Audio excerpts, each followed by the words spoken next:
Tiara Club, Princess Alice and the Magic Mirror. Hi, I've been longing to meet you. You're the best, not like horrible Princess Perfecta and Princess Florine. Sometimes they're so spiteful. My big sister says it's because Perfecta didn't get nearly enough tiara points to join the fantastic Tiara Club last year. So now she's back in the first year with us.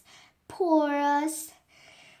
I'm Princess Alice, by the way. I'm learning to be a perfect princess at the Princess Academy, just like you. But you know what school is like. Work hard work.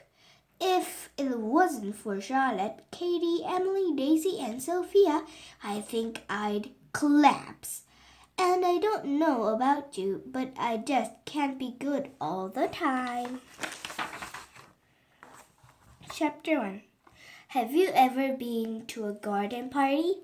We have one every term here at the Princess Academy, and they are such fun. At least that's what my big sis says. She says everyone dresses up in their very best dresses and tiaras, and a huge orchestra arrives to play dance music, and the fountains splash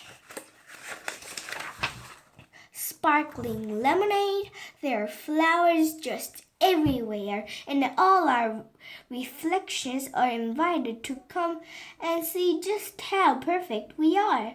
And if it looks like rain, guess what happens? Fairy, that's the school fairy godmother, floats a sunny blue sky over the whole garden. Isn't that just so amazing? There's another fantastic thing about the garden party.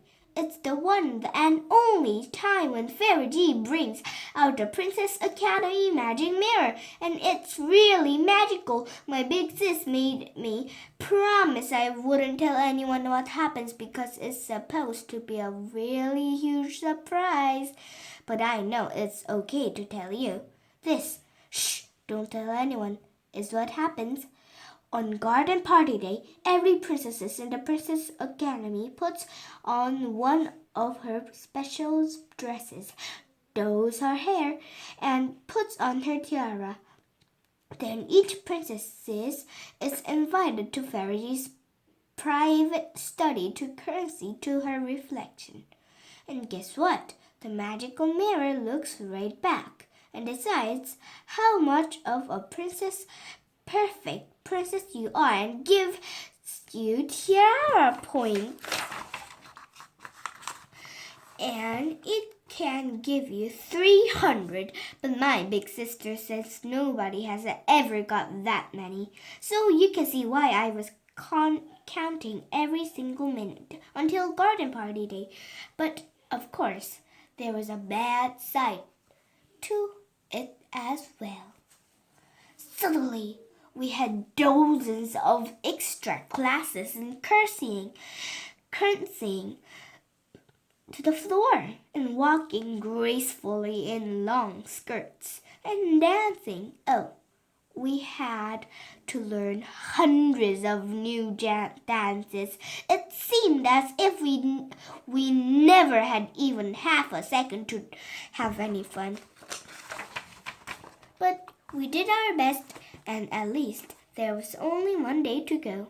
Our dresses were already hanging up on the rail in our dormitory.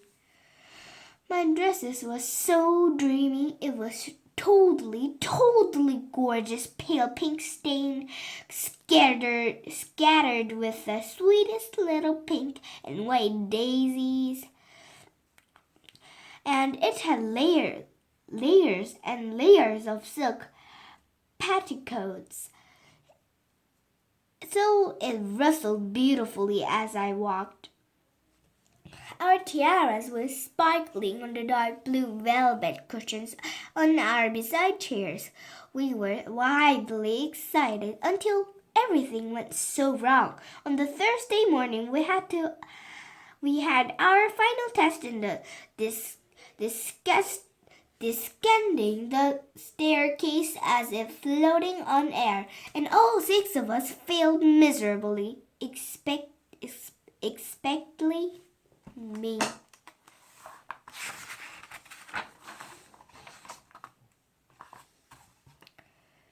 Queen Mother Matilda, she's the school visiting expert in quitty posture poise and deportment, got really cross and ordered us to practice every spare moment we had. If you don't improve dramatically by tomorrow evening, she snapped, you will spend the day of the garden party in your dormitory. And then she glared at us and swept away. We did as we were told, but we didn't seem to get any better. By Friday, tea time was so worried. What if Queen Mum Maddie said we couldn't go to the garden party? That would be totally terrible, because we'd never get to see the magical mirror when our Tiara points. My feet hurt, Charlotte moaned as we dragged ourselves up the grand staircase for what felt like the 100th time since breakfast. Maybe we'll just fall down this time, Katie said hopefully. No chance, I said gloomily. I fell over about 10 times this morning.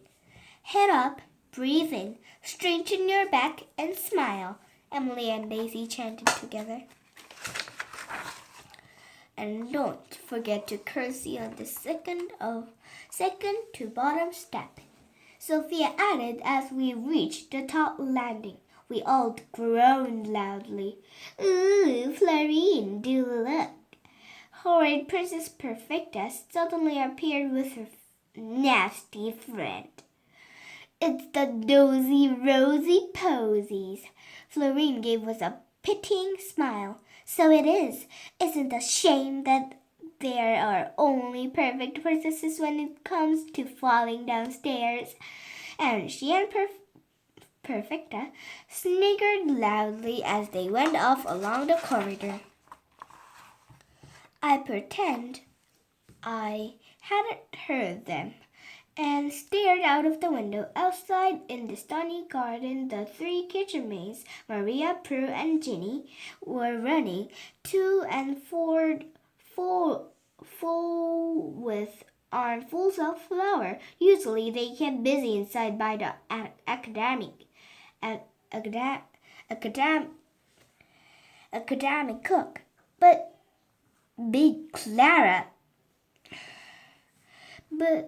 today they were arguing. Huge vases of lilies and roses and big white daisies all the way down the drive and around the courtyard and the Princess Academy. Aren't they lucky? I said to Emily. They don't have to worry about how to walk down stupid staircase. I suppose. Emily looked doleful. But just imagine having Big Clara ordering you about every second of the day. Emily was right about Big Clara getting bossy. Prue had obviously put one of the vases in the wrong place in the courtyard because Big Clara was jumping about in a rage and shouting at her. I could see Prue was trying to not cry as she picked up the vase, and it must have been really heavy because she went bright red as she struggled with it. And then she just happened to look up at the window, and she saw me looking, and she tried so hard to smile at me. And I felt so sorry for her. I made a funny face and pretended to jump about just like Big Clara. big mistake. Prue laughed and she dropped the vase, and it smashed into 1,000 pieces and squashed all the flowers. And at exactly that moment, I heard a stern voice from the corridor below calling, "Princesses, let me see you float down that staircase." Chapter 2. I didn't know what to do. It was completely my fault that Prue had dropped the flowers. I so wanted to rush out to the garden, but Queen Mum Maddie was standing at the bottom of the staircase with a grim look on her face. I made up my mind. I would float down the staircase and dash outside to explain to Big Clara. "Listen," I whispered unguilty as I pushed in front of Charlotte. I got to go first. I've done something awful." Then I took a deep breath. "Head up, back straight, smile," I said to myself, and tripped on the first step and rolled all the way down and fell right in front of Queen Mother Matilda in a heap. "Gracious, Princess Alice," she said, "are you all right?" "Yes, thank you," I said. Excuse me." And I shot off down the marble corridor and out through the garden door. I found Moria and Ginny crying on the steps in a muddle of broken china and crushed flowers. Where's Cook?" I gasped. Maria sniffed loudly. "She's furious, Princess Alice. She's gone into the kitchen and she's locked the door. And she's sent Prue to polish all the silver in the scullery. And if we don't clear up this mess and find new flowers by 6 o'clock, we won't be allowed to go to the garden party. We'll have to spend all day peeling potatoes instead." I felt even worse. I was almost certain I wouldn't be going to the garden party myself, but this was dreadful. I began to pick up the flower heads, but Maria stopped me. "You can't do that, Princess Alice," she said. "You'll get into big trouble if you're seen. Princesses aren't allowed in the gardens until tomorrow." And that was when I had a brilliant idea. "Quick," I said. Where's the scullery?" It was really hard to produce Prue to swap clothes with me, but it did in the end. "If I pretend I'm a kitchen maid, I can help Ginny and Mora," I explained, "and then I'll swap back with you. I can tell Big Clara it was my fault to drop the vase." Prue began to giggle as she picked up the vase. "Yet another fork. Picked up, you get another fork." "You didn't look funny," she said. "You look just like Big Clara." "Oh, she's very sane." "And she's who?" "She's who?"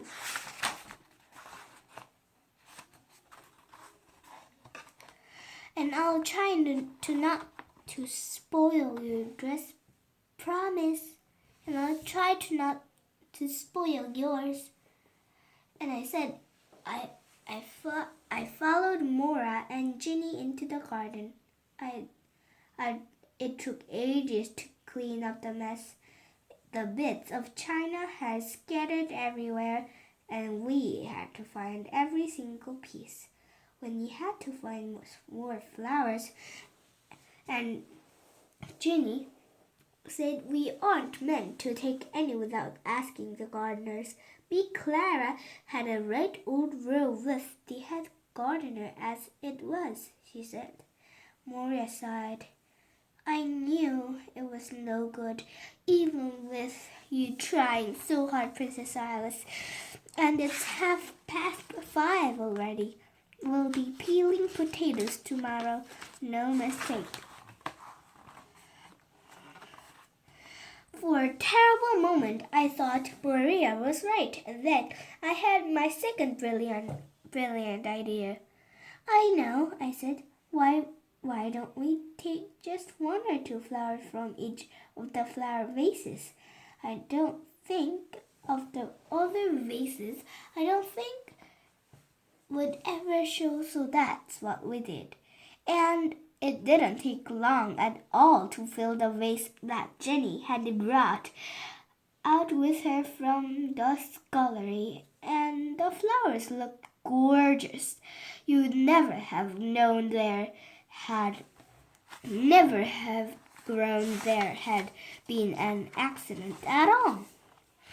Time for me, Prue, to change back again, I said happily. I hope she's not too worn out polishing all those knives and forks and spoons. But when Maria and Ginny and I burst into the scullery, there was nothing there but a heap of gleaming silver cutlery. Prue was gone. Chapter 3. I stood and stared with my eyes popping out of my head. Maria rushed off one way to see Prue was in her bedroom, and Ginny dashed the other way to see if she was in the kitchen.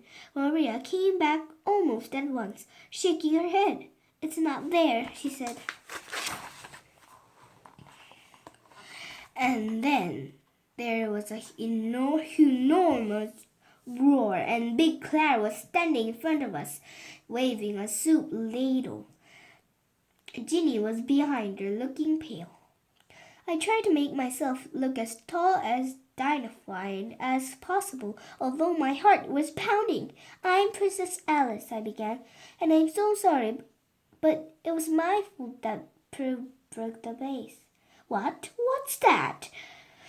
What on earth are you talking about? I'm sure that the entire Princess Academy must have heard Big Clara shouting. I took a deep breath and I tried again.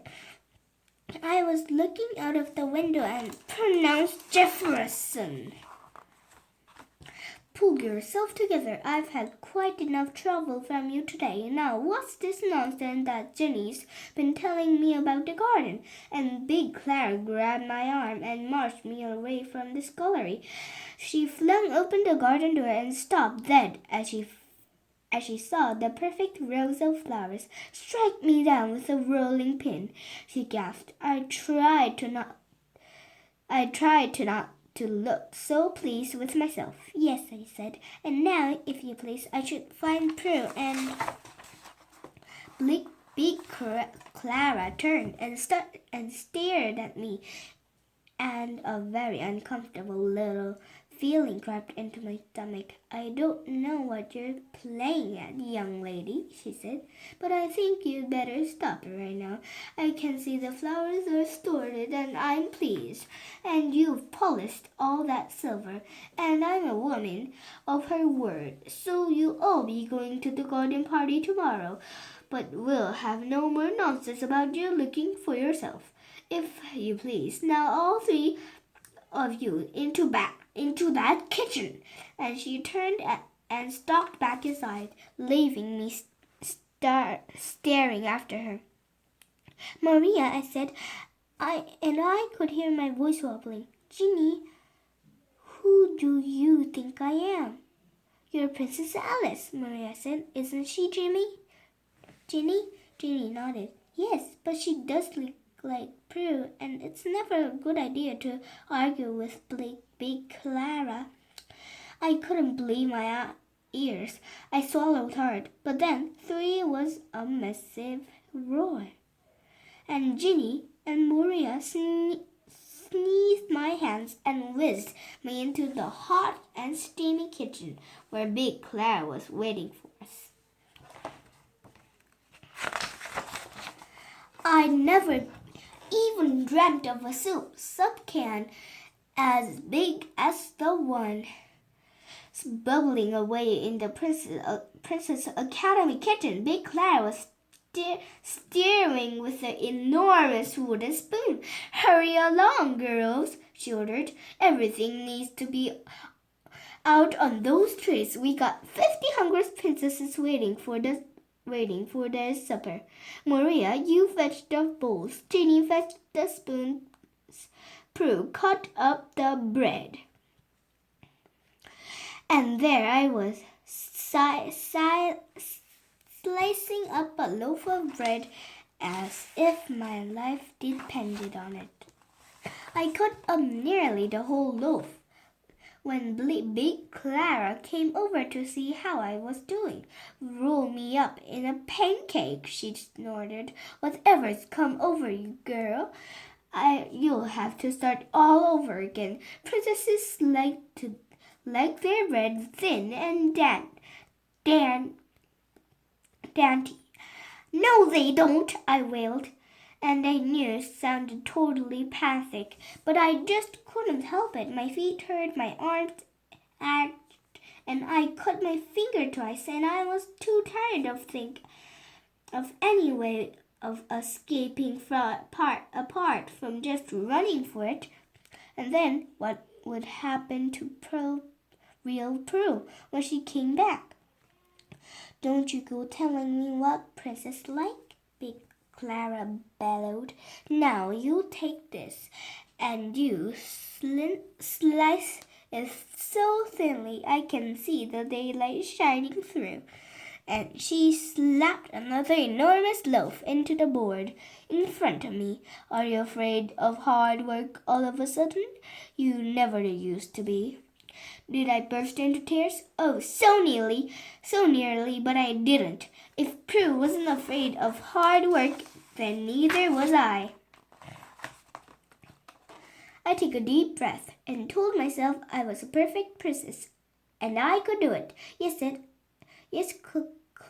said, yes, Clara, just as politely as I could, gritted my teeth and started all over again. Exactly as there was a loud knock on the door, Ginny ran to open it, and there was my wonderful best friends arm in arm, with Prue hiding behind them, and they were all smiling from ear to ear. Chapter 4. Have you ever tried to hug and be hugged by lots of people at once? It was very difficult, especially when there was a very large and muddled grown-up trying to work out what's going on. At last, Big Clara gave one of her mammoth bellows.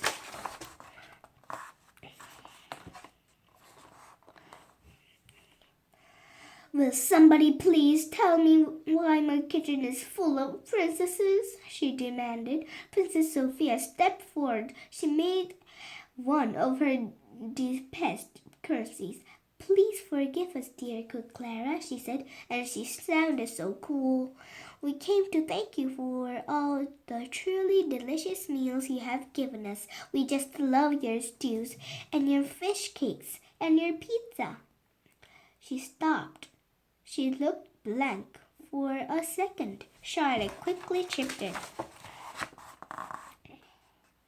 That's right, she said, and nugged me hard. I looked around, and Prue was speaking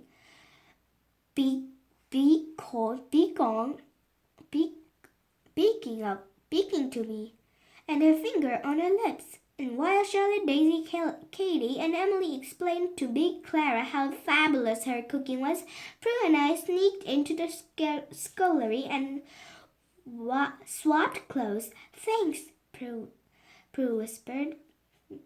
You're a star. Wherever did you go? I asked. I thought I was going to be here forever, and I'm unless as cutting bread. Prue's eyes twinkled.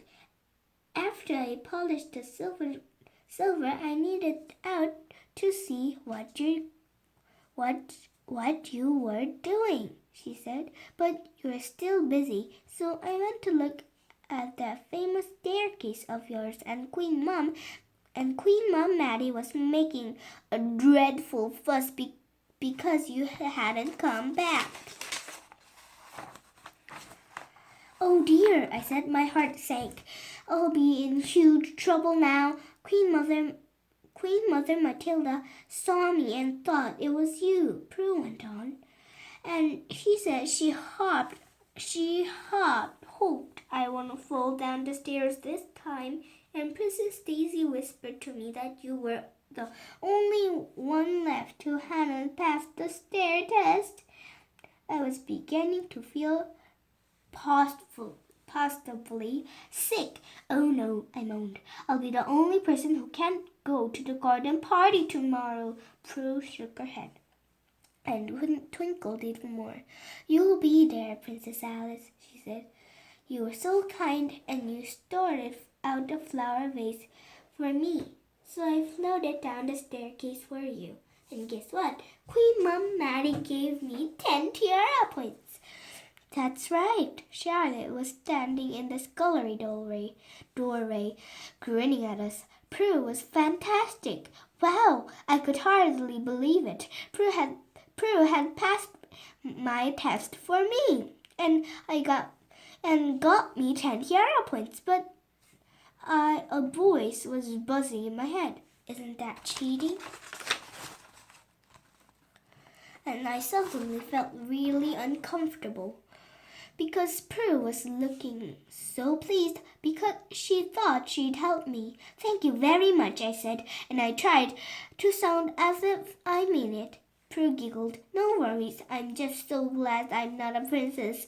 If it was fun for today, but I hate to have to do that sort of thing all the time. And then she gave me a little wave and skipped off to the kitchen as the bell rang for 6 o'clock supper. I limped back to the dining hall with Sophia and the others. My feet were sore, but I didn't mind. I looked as if I was going to go to the garden party after all, and I was going to see the magical mirror. I just couldn't quite stop that little voice, though perfect princess never ever cheat, it whispered over and over again. Chapter 5. Perfect princess never ever cheat. I could hardly sleep that night, and when we woke up and dressed in our best dresses, I could hardly breathe. Charlotte said it was excitement, but I knew it was something quite different. I was totally quaking inside because I knew what I had to do if it was ever going to be a perfect princess. My dress was gorgeous. It rustled beautifully as I slipped it over my head. And when I danced around the skirts and swirled and swished, we took turns in helping each other with our hair and our tiaras. And then it was time to go across to Fairy G's study. And we were just in time to see Princess Perfecta and Princess Florine coming out. I'm sure I deserve more tiara points than you, Perfecta was saying angrily. I've only got one more than you, Florine said. I only had. Perfecta suddenly noticed us listening, and she absolutely glared. Shh! She snapped at Florine. And they scuttled away as fast as they could go. We were all feeling really nervous. We knocked on Fairy G's door, expecting me. And then the door opened, and Fairy G called, "Come in!"